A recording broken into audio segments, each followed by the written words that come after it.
Thanks for joining us on another No Pulp Webisode. That's Cameron Ezeir. I'm Nick Zelaya. We're talking a little college hoops. Gonzaga and Michigan State. They played on a ship, Cam, the other day. The USS Abraham Lincoln. If you didn't know, that was the name of the boat. Gonzaga came back down late in the second half, but they're able to pull out a victory win 64-63 over Michigan State. Scary for the Zags, but they're able to pull out a victory. First off, love for San Diego. Of course, I'm from San Diego, so playing there was great. Now, poor for Michigan State, who had to play in the sun for a majority of that first half, shooting right in the glare. But it's a Michigan State team that actually learned a lot about. 4 players in double figures, showed a lot of prowess against a Gonzaga team that has a lot of expectations behind them, number 2 in the country. But as much as I want to say I learned a lot about Michigan State going up and leading at the end of the first half, I learned a lot about Drew Timme. This guy could have been an NBA prospect 2-3 years ago if there weren't rules about going straight to the NBA and not being allowed to go straight to the NBA.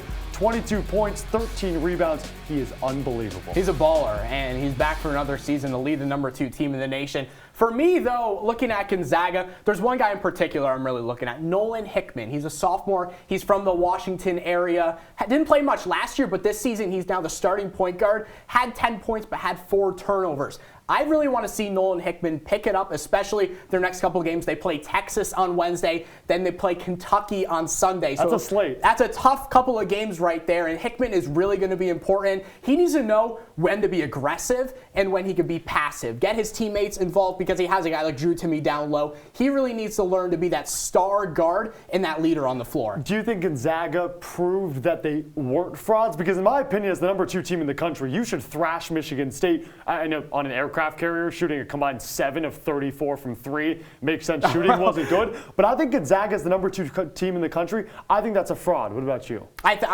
I think they're legit. Okay. I think they're legit. They prove it every single year. They can make it pretty far in March Madness. I think they'll be outside the top 10, but we'll see. Thanks for checking out this Webisode edition. You can check out the full No Pulp show on YouTube. Enjoy the show.